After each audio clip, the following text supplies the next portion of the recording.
I was working 60-hour weeks, creating viral videos with outdated gear, and doing the job of 5 people, until my manager fired me for being a smoker. 6 months later, she blew the entire department's budget trying to replace me, and got herself fired instead. If you've ever been underestimated, mistreated, or tossed aside like you didn't matter, this story is for you. Hit that like button, subscribe for more wild Reddit revenge tales, and buckle up, because this one ends with poetic justice served cold. Let me take you back to the early 2010s, a time before TikTok, before plug-and-play video editors, before content creation became a household phrase. I just landed a job as a content creator for a mid-sized university. The pay? A humble $2,200 a month. Not great, but hey, it was a foot in the door. But from day 2, I knew something was off. My manager, let's call her Susan, slid a document across the desk with a bright smile on her face. "Here's your KPI," she said cheerily. It read: 85 videos. Each between 3 to 10 minutes. All due within 52 weeks. I stared at it. 85 videos. I blinked. Wait, just me? One person? Yup. But don't worry. Quality over quantity, she said, giving me that fake corporate smile, the kind that makes your stomach churn. Now, this was before modern editing software could do half the work for you. I was using my own gear, camera, editing software, audio tools, because their equipment was a joke. Their PCs choked on 720p. Forget 1080p.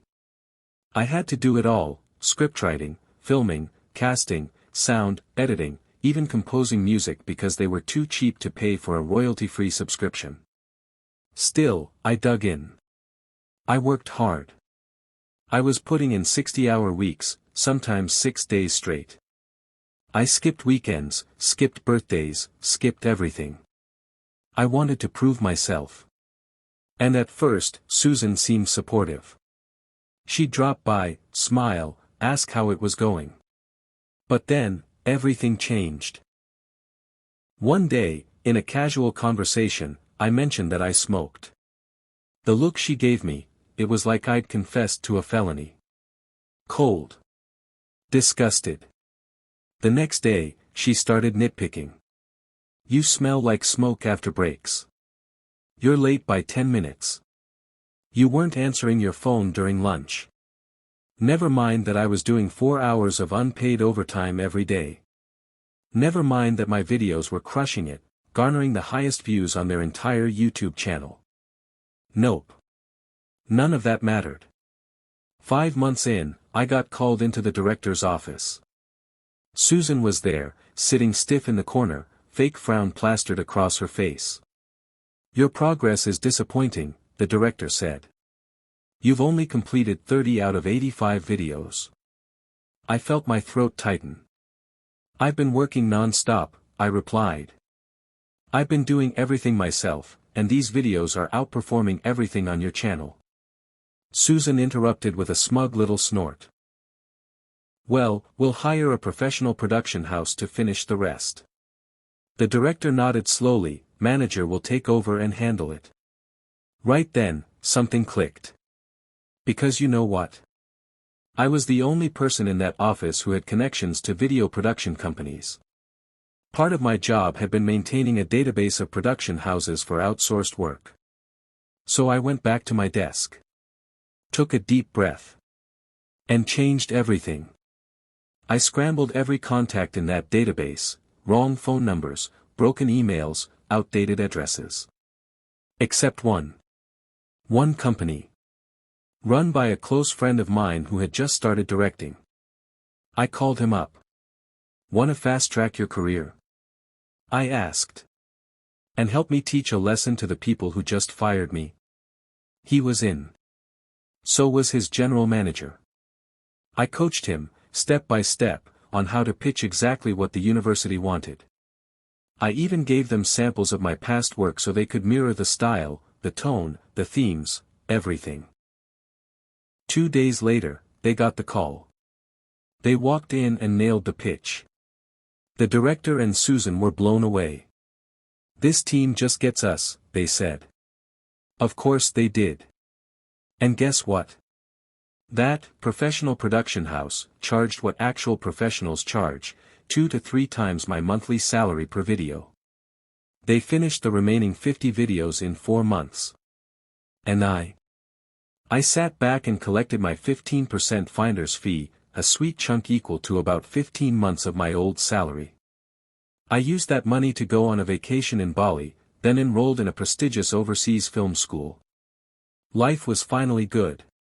But it gets better. One sunny afternoon in Bali, I got a call from an old colleague, the same one who had warned me about Susan's anti-smoker crusade. She was practically breathless with excitement. "She's been fired," she shouted. "Wait, who?" I asked, confused. "Susan." And the director got torn apart by the chancellor. Turns out, the budget for the entire content creation campaign. It was supposed to be a year and a half of my salary. About $33,000 total. They had spent over 10 times that. Why? Because Susan, desperate to save face and meet the KPI, approved the production budget herself without going through the proper channels. She'd been so determined to prove she could complete the project without me, she crashed the entire ship. She got fired. The director got reprimanded. And me? I was drinking from a coconut in Bali when karma did its thing. Think about that, they fired me for not hitting a nearly impossible KPI. Then paid 10 times more to fix the mess. And I made a year's salary just for introducing the right people. Susan thought I was disposable. Just another cog she could toss aside. Instead, she ended up jobless, and my career took off. That moment, standing on the beach, phone in hand, listening to my colleague laugh about Susan's meltdown. I've never felt more vindicated in my life. Sometimes, doing the right thing and working hard isn't enough. Not when petty power trips and toxic management get in the way. But when you combine patience with a little planning, the universe has a funny way of setting things right. If this story gave you chills, hit that like button and let me know in the comments, what's the most satisfying revenge you've ever seen or experienced? And don't forget to subscribe, because trust me, we've got even more epic stories where this came from.